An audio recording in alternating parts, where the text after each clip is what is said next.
Now, any questions, please? I know you come forward when you required, but I'm going to give opportunity first to those who are coming from outside London.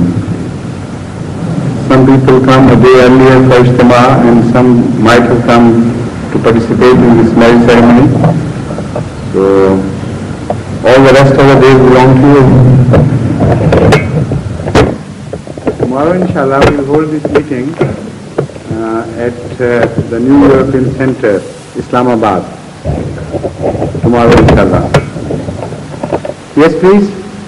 You want to say something? Come forward. I cannot speak English very well, so can I put the question in Urdu? Of course, you said that all right. The beginning of my question I cannot put in English because I come from Germany. Okay.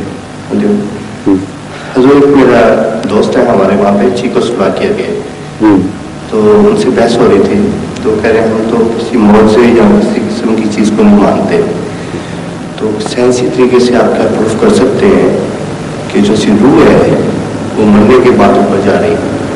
ऊपर कहाँ? जहाँ भी जाती है रूह, कहीं जा रही है रूह, उसे किसी किस्म के साइंसी तरीके से हम प्रूफ कर सकते हैं? तो आपने क्या जवाब दिया? मैंने उसे ये जवाब दिया, अभी तक तो साइंस सी है, जहाँ तक मेरे इल्म में है वहाँ तक तो मेरे पास इसका जवाब नहीं है. The fact is, I will write it down.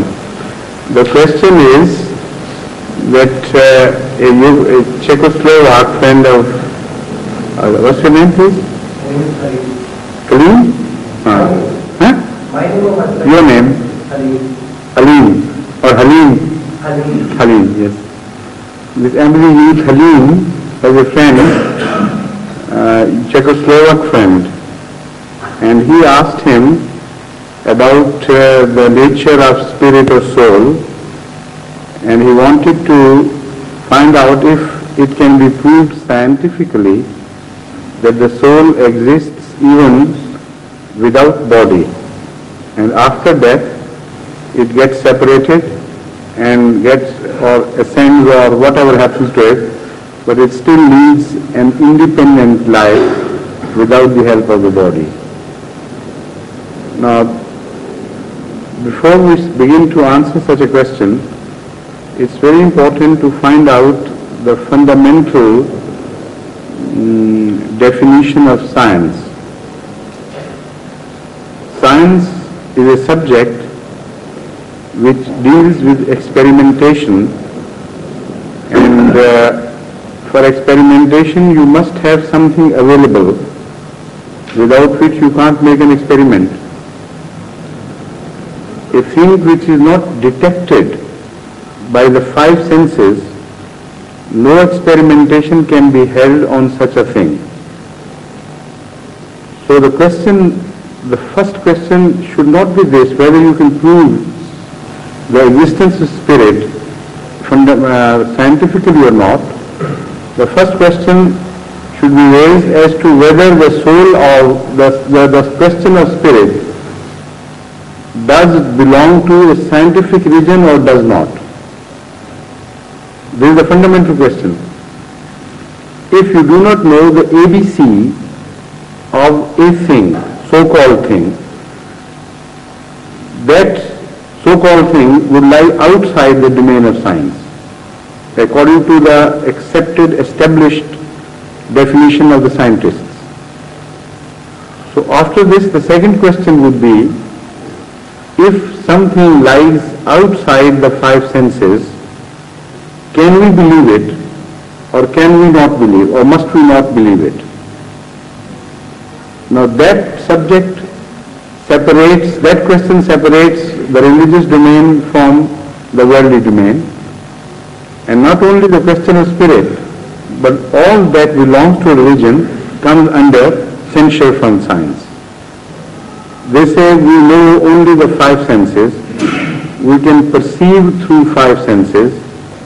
Whatever lies beyond the five senses We don't know. And how can we make to believe in such things which cannot be sensed directly by the five senses? No. Yet when they study the progress of science or history of the progress of science, they must agree that the reach of five senses has been ever expanding into the unknown. Things which were rejected outright as subject lying outside the domain of science because the five senses could not reach those things either directly or indirectly, later on proved to be accessible through some means. And when you study the history of progress of science, it is, in our religious terminology, a history of the known, traveling of the known into the world of the unknown. What is ghaib, according to the terminology of the Holy Quran, is being turned into mashhood, that is something witnessed, something palpable.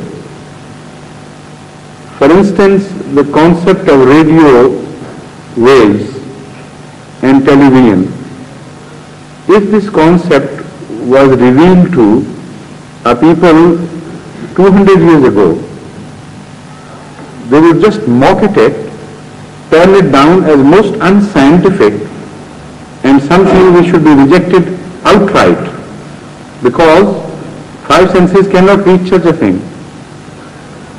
While the later centuries of scientific progress proved that what is the unseen is most powerful, and that which is seen in that form, it is not as powerful as that. Radiation, which is totally unseen, is the strongest package of energy, while the material form of energy has inert energy. It is not as powerful directly or through the old scientific knowledge. Whatever energy you could obtain from matter, that was very little as compared to the energy of radiation, which has become known to man of today, or man of yesterday as well for some time. So the question is, man is enlarging his knowledge and he is covering day by day such regions as were rejected to be myths or just a fool's dream by the previous generations of scientists. So after studying this history, there is one left with the scientific proofs. The best one can say is that one should adopt an agnostic attitude. We don't know, but we cannot reject it. And that which you do not know, which cannot be obtained scientifically, there are certain other means available to man. Through indirect means, one can still reach those truths and prove them to be in existence. But again, that proof will be unscientific according to the scientific definition of proofs. That is an unfortunate problem in the way. For instance, if the Ahmadis quote their experience of dreams which come true, the dreams which are seen by Ahmadis the world over, and they carry the same message, and people of diverse opinions, diverse views, different races, colors, personal inclinations, and upbringing, see the same message which comes true fantastically, unbelievably. Now this is a way of proving something according to us, but the scientist would call it no evidence. At least no evidence as far as the scientific criteria goes. Because according to the scientific definition of evidence, an evidence of something is that which is repeatable scientifically by somebody else. So they say there is no proof according to scientific definition. It may be proof according to your definition or according to common logic of man. They don't deny that. But scientifically, a proof is only that which is a demonstrable fact. Somebody does it somewhere in the world and some other person is capable of repeating it in the same circumstances. So this is why Hazrat Masih Maud, when confronted with these atheists and so-called materialists and so on, he gave them a challenge and said, it is according to your own definition, it is repeatable. But if you stick to your definition, under the same circumstances is highly important. In the scientific definition, it is not that the circumstances change, yet the same results should be obtained. So Hazrat Masih Maud hit at the roots. He said the circumstances have to be exactly the same. So an atheist cannot expect to have those dreams which a God-fearing believer can have, and because the circumstances have changed. But he said, you come and stay with me, even if you are an atheist, even if you cannot repeat your experience, that experience in your person, but you can come and observe and sit here for a while, and to your satisfaction, such things will be repeated so often that it will not be impossible for you anymore to reject them as unscientific. So that sort of experience, experimentation can be produced by Ahmadis, but not in the strict terms, not in the loose terms of the evidence, scientific evidence. When I say strict terms of scientific evidence, that is repeatable. Because Hazrat Masih Maud has clarified it. If you apply the term scientific evidence strictly, then the same situation, same circumstances must be repeated before you expect those results. So under strict scientific terminology, religious experiences are repeatable. But under loose scientific terminology, that any person should start experimenting on anything and the same situation is not repeated entirely, yet the result should be produced, that is not possible. But anyway, I'll come now to the very question you asked and tell you about the scientific progress in that regard, in that field. What was the previous scientific objection to the presence of soul, and what ground they have in the meantime covered to bring them scientifically closer to the concept of soul. This is a very interesting study. There are two major objections to the concept of soul, scientifically. Number one, a bundle of energy cannot exist as such in an organized form. This is the one major objection raised by the scientists. So they say if the soul is a sort of energy we don't know much about, yet it should be classed as energy. And as energy, it cannot exist independently as a bundle of energy with a set form and organization. It should dissipate in thin air and finish. If it was an energy, it should be finished. The second objection is that the organization requires some mutual relationship and placement in certain order. Without that organization, you cannot think. So they think of the computers, for instance. They say the computer is a machine, and the consciousness is still not produced in the computer. It requires some very special organization. And as far as we know, it is the brain that produces that organization, and brain has a soft material, a certain tissue, and is made up of billions of cells. So without all that machinery, how can soul have independent thinking and independent realization of its existence? Now, unfortunately for atheist scientists, both these questions have nearly been solved by the physicists themselves. Number one, they came upon a type of energy which is perhaps called Silton or soliton. And is there any physicist present here who would refresh my memory on this? Is it soliton or something? The bundle of energy in which nowadays Japan is working a lot and has made such a progress. Well,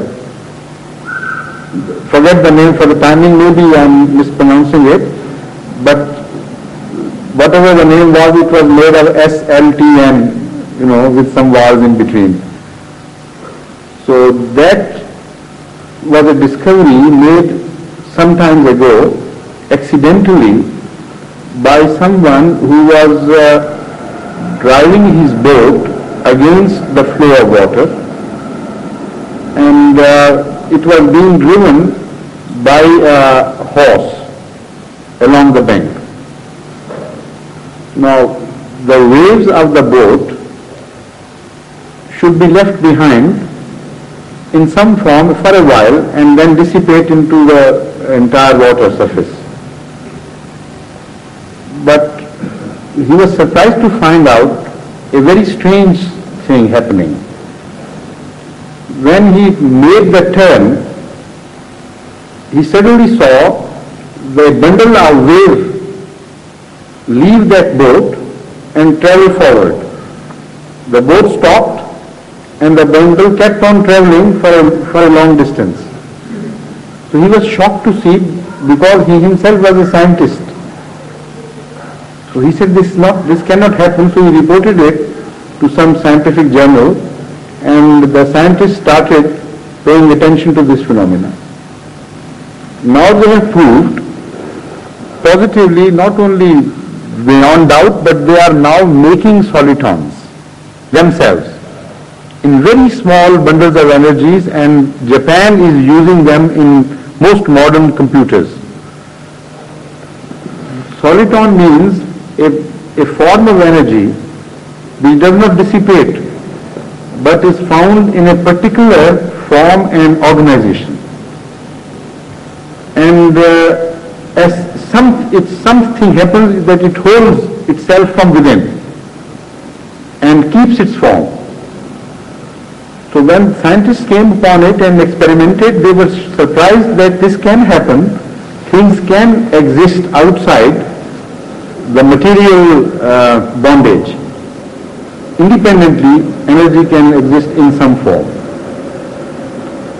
The second question is now being debated by scientists by way of the future of these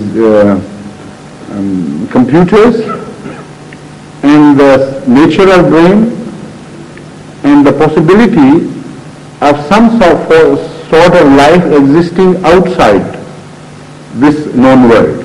These are the three questions which combined have given rise to many speculations and mathematical work. A lot of work has been done on this. The latest is this, that the scientists have almost reached a consensus on this point, that so far we have been paying undue importance, giving undue importance to the nature of software. So we thought nature of hardware. So we thought life could not exist outside this planet, because the situation there is such that carbohydrates and carbon compounds which are called organic compounds, they cannot exist at such hot temperatures. So because they cannot exist, mind cannot exist, and mind cannot exist, life cannot exist. This was the previous disposal of scientists about the possibility of life anywhere else in the world. Now they say that this hardware can be made of anything, yet it can be turned into computer, because for the computers they make, they don't require the soft tissue of the mind. They require some silica-based things and some other waffles-like things on which they print certain messages, code them, and they have a system of decoding them. So this is what computer is. So they say that if for instance, any organization is created in the extreme situations, in that matter which exists in those situations, life can become a possibility there, in the form that a consciousness can be given to some silicon being under very high temperatures, in the form that it exists there. If somebody gives it a form and organization, it can begin to think. And if a reproductive system is also invented under those situations, it can also reproduce. And the energy to which that would be used would be just right and temperate for it. If it comes to the energy situation in our country, in our world, it will maybe frozen to death and things. So everything is relative and comparative. So if a bundle of energy can exist in the form of solitons, and if it is the organization which means realization, and a higher organization means consciousness, then why can't soul exist? That is one way of proving the existence of soul. Not proving, but telling them that human knowledge is traveling in the direction which previously human knowledge itself had rejected. Secondly, the scientific research made by some brain psychology, surgeons, is also traveling exactly in the same direction.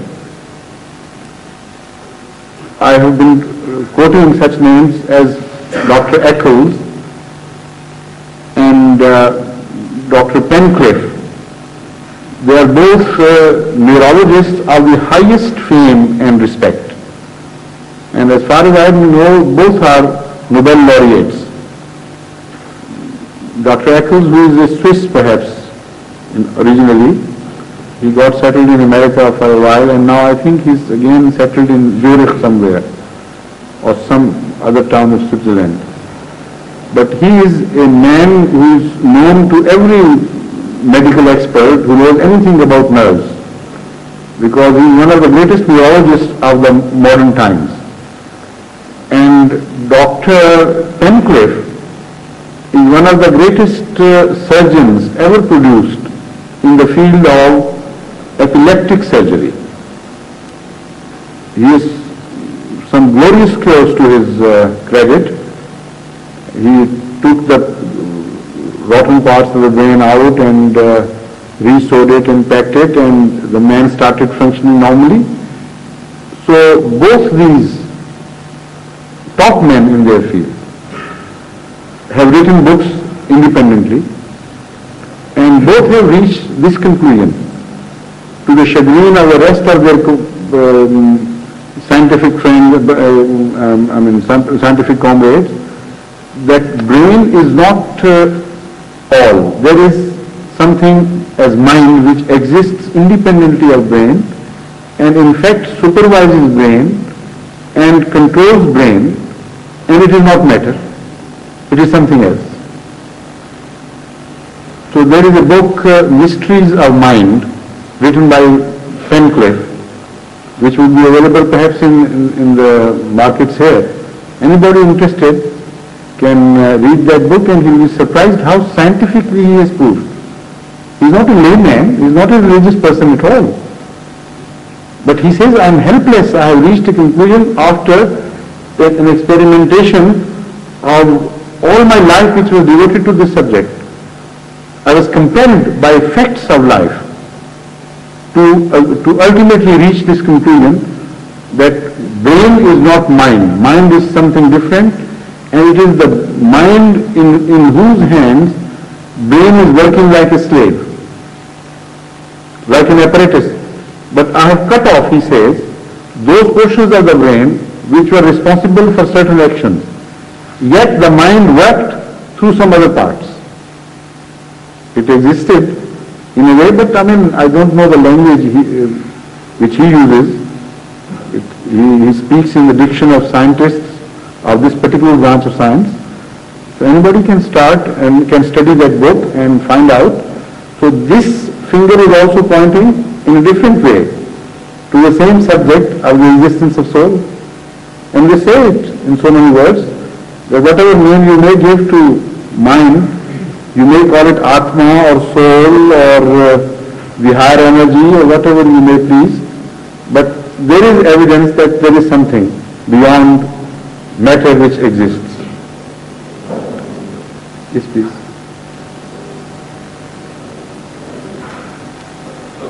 Continuing in this line. Could you raise it a bit to suit your height? Yes, I think I'll bend down a little. About the soul, as far as the spiritual world is concerned, we read in the Holy Quran that this is the act of God. But what is the word of God? Amr. Isn't it the act? I thought it was the act of God. So, well, in the loose term, yes, act of God. But the word used is Amr. Yes, Amre Rabbi. But then that Amre Rabbi would become the act of God by virtue of the Kun Fayakun or somewhere I remember having read it in this text. That's why. So we are all the act of God as such, isn't it? The whole universe. Correct. Everywhere the Holy Quran has told us to investigate and to ask, except for the soul. So there must be something unique about this subject of soul. Yeah. That's correct. That's very right. The fact is that the nature of soul is ununderstandable. This is why the Holy Quran does not speak much on this. It says that is enough for you, only that much you can understand. And this is exactly the scientists' finding. They say we can have evidence, but as to the nature we don't know. The very ABC of that nature is unknown to man. So they will not go very far in understanding soul. Only they can have examples and by way of analogy that this happened here, so it can have happened there. But the soul itself cannot be turned into a guinea pig of scientists. That is the main problem. But is this a prohibition?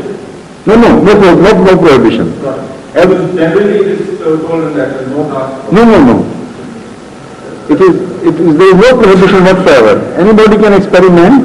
He can travel closer to the understanding, of course. But the true nature of soul is beyond man to understand. And it is because it requires some sixth sense or maybe two more senses. As I see the world planned by Allah, it is a simple addition or subtraction system of ordinary mathematics. Some people are endowed with 4 senses, some with 3, some with 2, even in human beings. And in animal species, there are hundreds of thousands of examples of varieties of senses and the variation of their shades of development. And each one lying to the lower order of senses cannot conceive anything of a higher order. It's impossible. For instance, if somebody is not endowed with a vision, with a sense of vision, whatever you may try, he will not understand what vision is. It's just beyond him. So this sense is kept waiting for us after death. We'll be given a new vision, what that vision would be. That is the vision. So without that vision we cannot understand. This is why the Holy Quran tells us that despite the fact that the Holy Quran itself has spoken so much on the nature of hell and heaven, yet you don't know. No ear has ever heard of it, no eye has ever seen it.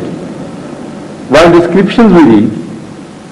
So that shows that sense is not yet provided to us, without which no being on earth or anywhere can visualize that vision, which is conceived through the window of that sense.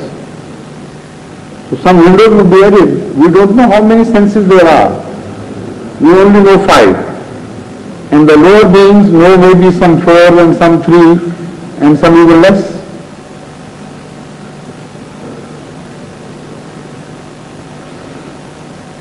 Yet there is some time, please. Anyone? Yes?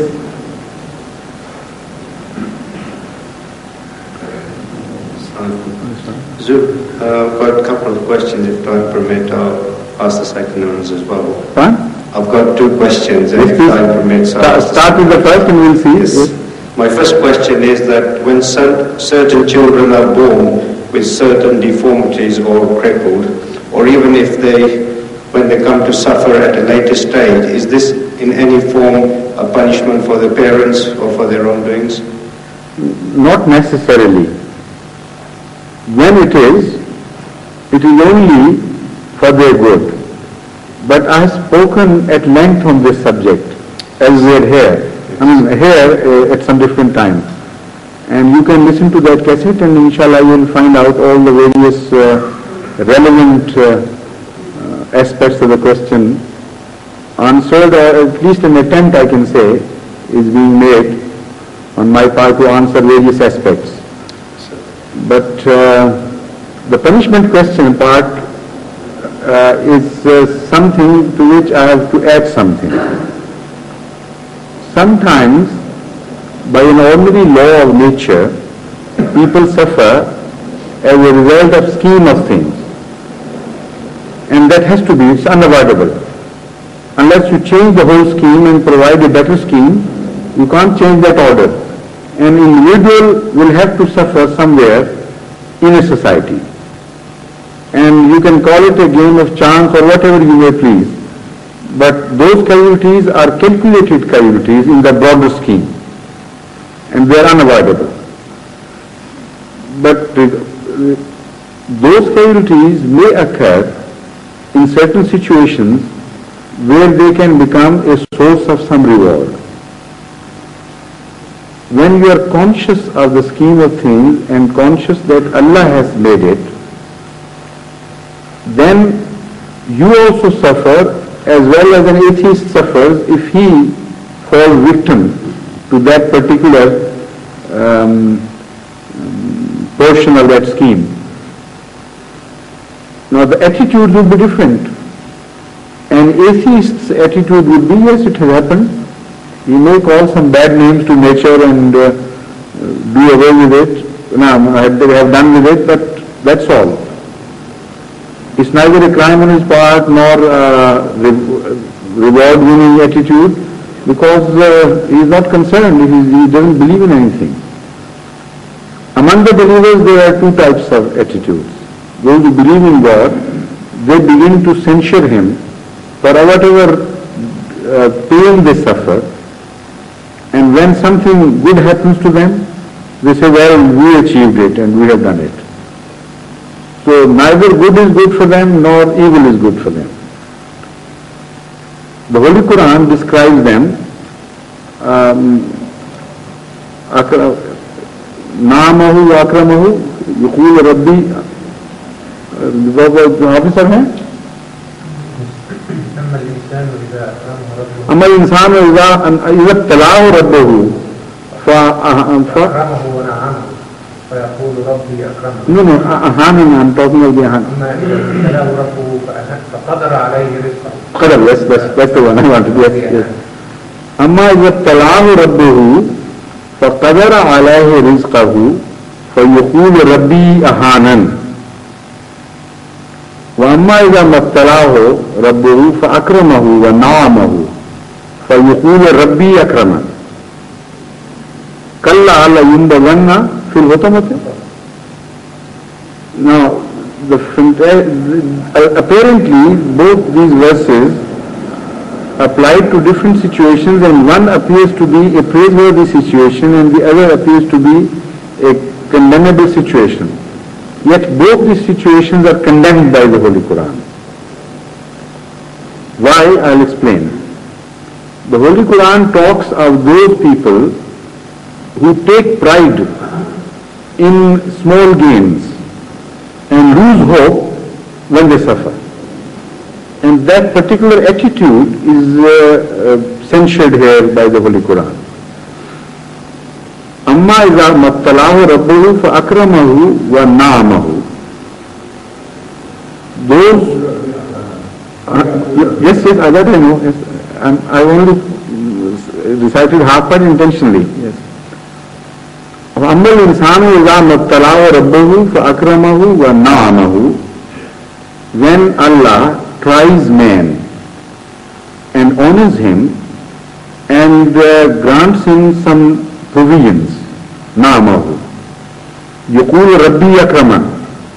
He says, my Lord has provided me with this and he has honored me. Now apparently this is a good thing. Allah provides, and why should such a man be censured and condemned? But the Holy Quran, when you reach the end part, thoroughly condemns this attitude, because this is not the attitude of a pious, God-fearing person here in this respect. In this context, it's an attitude of pride. Such a person believes that Allah is like a servant to him and he is made only for providing things to him and honoring him. So as long as he is in the receiving end of the honor, he says, yes, my God is, you see, is my God and he provides me with these things. Although it apparently he is a holy man, because this is why I said this attitude belongs to the religious realm now. We are not talking about atheists. There are certain religious people who treat their God as their servant, in fact. They are only happy with him when God provides them with something. And their holiness is exploded in the next verse. The same person, when the same Lord of theirs tries him with some straitened measures and some calamity to his business befalls and he is left with straitened means of livelihood, he says, Rabbi Yahanan, my Lord has insulted me. He has mistreated me and ill-treated me. That shows the attitude of arrogance on the part of that person. So even his first attitude was condemnable and rejectable. Those who truly believe in Allah and love Him, their attitude is different. When some good happens to them, they say, we are humble, we did not deserve it. It is only the grace of Allah that we received it. And they are proved true when they are tried in some hard measures. They don't say change their attitude, they say, look, even that is lovable, it has come from Allah. He is our Lord, so we are happy whether He tries us this way or He tries us that way. This is the true attitude of the true believers. So they will also suffer as the first category which I mentioned, and even the earlier category which I mentioned. As far as their suffering goes, it's all alike and equal. But these people will be rewarded. So if their children suffer or their relatives suffer or somebody else, and they submit to the will of Allah with good grace, then it is for Allah to reward them because of this attitude. So every trial becomes a source of gain for them. Whether they are given a provision by their Lord, that is a source of happiness as well as a source of reward for them, because their attitude towards that gain is that of submission. And the same holds true when they are tried in the wrong way, in the other way, by hardships. So only to that much they are rewarded. apparently punished, and in truth, in reality, in the long run, they will be rewarded. But not everybody. The second question, please. We believe that life after death, we get rewarded for our behavior and our good deeds in this world, and we try and achieve certain place in heavens. Is it possible that either idolaters or non-believers or atheists can achieve a similar place in the heavens, even though they remain atheists throughout their lives, because they've been brought up that way and they've never known any different? Allah would judge people according to their situations. This has been made very clear in the Holy Quran in various verses, not only in one. But the fundamental one which can be easily remembered by everyone is La yukallifullahu nafsan illa wusaha. Laha ma kasabat wa alayha ma kasabat. No one will be tried beyond his capacity. No one is expected by Allah to do anything which he has not been provided with. Anything which is beyond the capacity of someone, for that particular thing he is not answerable in other ways. So this is the fundamentals as we understand from the Holy Quran. So because Allah is the judge, he would know many ways to judge every person according to the given facts. Although the given facts vary from person to person, not only from religion to religion, because the concept of Islam is different from person to person, and the situation everyone is born in is different from person to person. So apparently we are all alike like Muslims sitting together, but in the eyes of Allah there would be as many stamps of Islam as there are individuals living in this world, and as many various situations. This is why the Holy Quran tells us, and the tradition also speaks on this, that every soul is provided with its different reckoner. We have our own individual reckoners, like Mr. Rashid asked this question 2 days ago about Munkar Nakir. This is the concept of Munkar Nakir. Each individual has to be guarded independently according to his own given situation, and his record should be kept straight. So that system which applies to each individual for keeping his record also speaks of the same subject. So goodness and evil would become relative terms in this wide variety of people and situations. So an atheist may be a good, well-intentioned person, a good-meaning person, within the scope of his concept of good and evil. He may be doing good things, or he may be doing bad things, and he may even begin to believe in God while we don't know. As in the present day, Russia is getting worried about these things.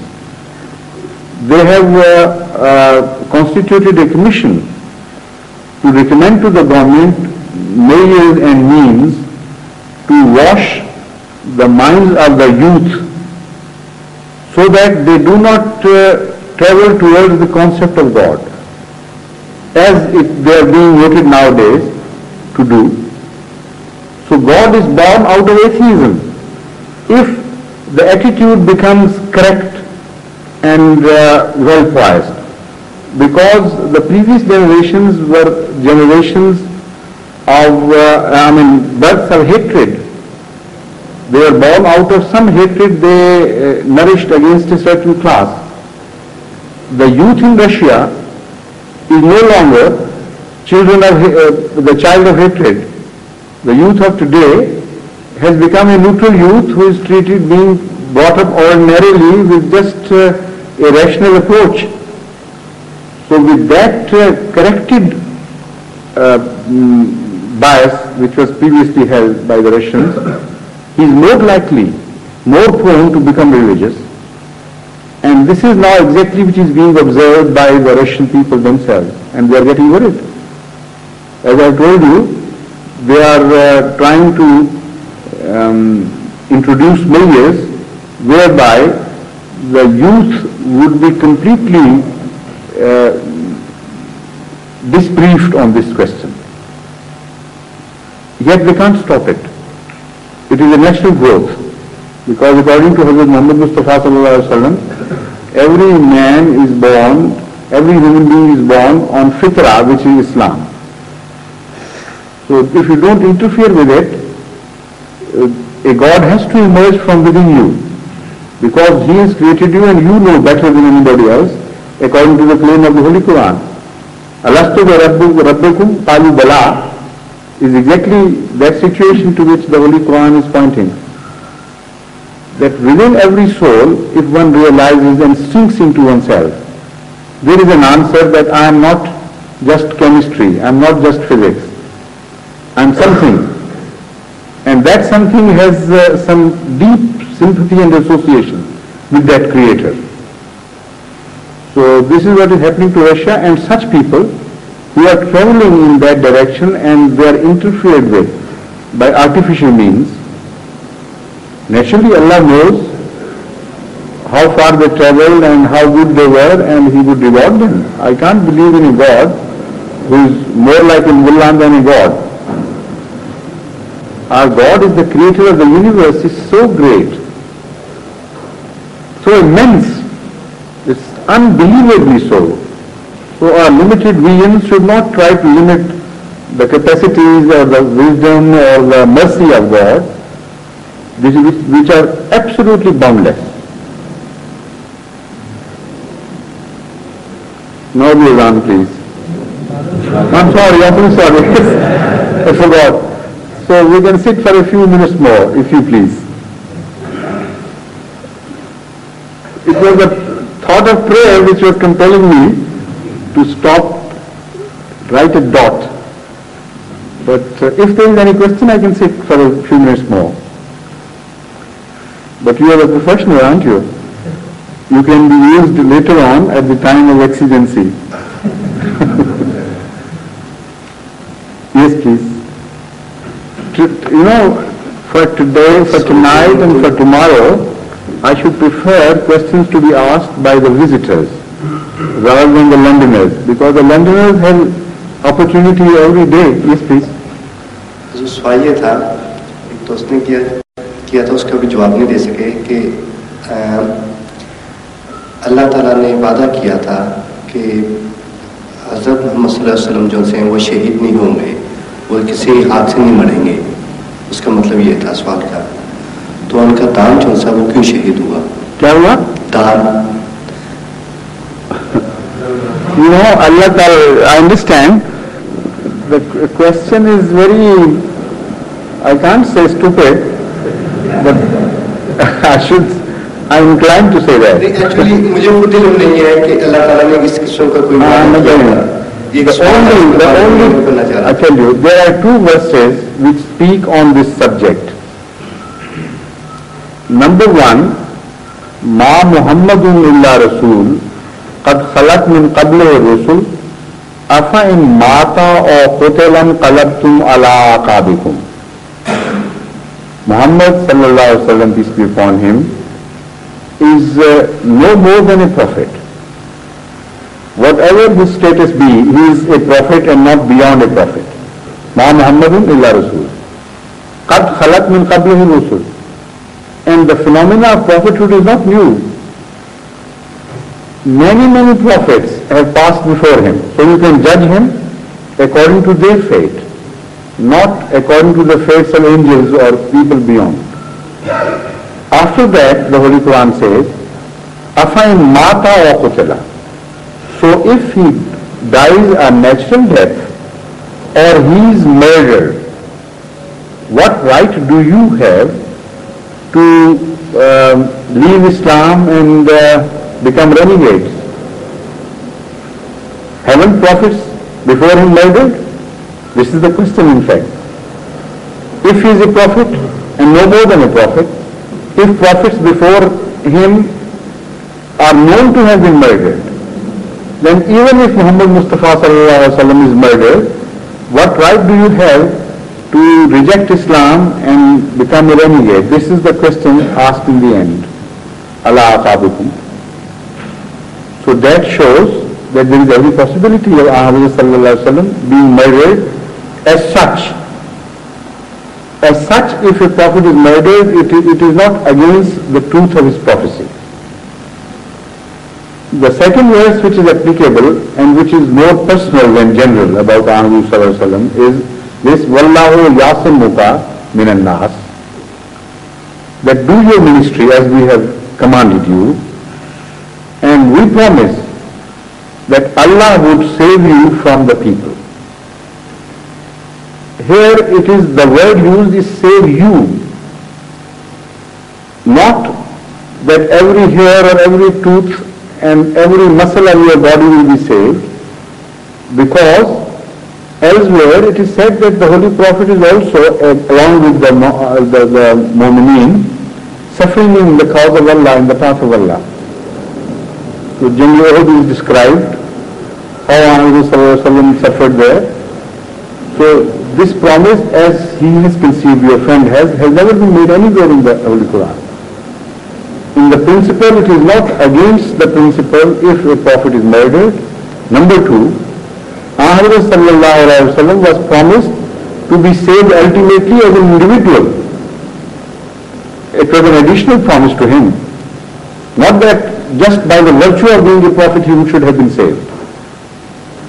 So that he was saved. That is to say, when you say you will be saved, that means you will not be murdered, with the result that the murderer would succeed you to kill you artificially, not by natural death. That is the meaning of murder. So he was not murdered. Attempts were made, of course.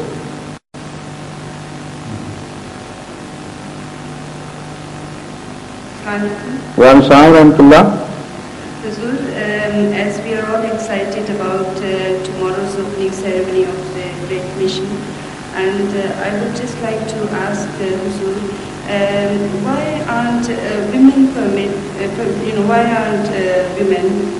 permitted to lead the slogans? Whereas I think women have got louder voices than men. In their home, yes. The point is, I have not read anywhere about women having been prohibited from raising slogans. But if I try to, everybody will react to me. That is just a practice, a tradition. But nowhere it is said that the women should not raise slogans. I know, for instance, when Muhammad sallallahu alaihi wasallam entered Medina, the ladies of Medina and small girls, they were singing his praises, and everybody, all who went along were listening to that. So had it been prohibited, Muhammad sallallahu alaihi wasallam should have prohibited. And I also know that some people at that time were raising slogans very loudly, almost shouting. So Muhammad sallallahu alaihi wasallam prohibited them and said slowly and in a low tone, because Allah is not deaf. So men we know were reprimanded for shouting Allahu Akbar too highly, too loudly. And women were not prohibited when they were singing pious songs. So all this is known to me, but to a faqih, to a jurisprudent, to a mullah, maybe it's all blasphemy. I don't know.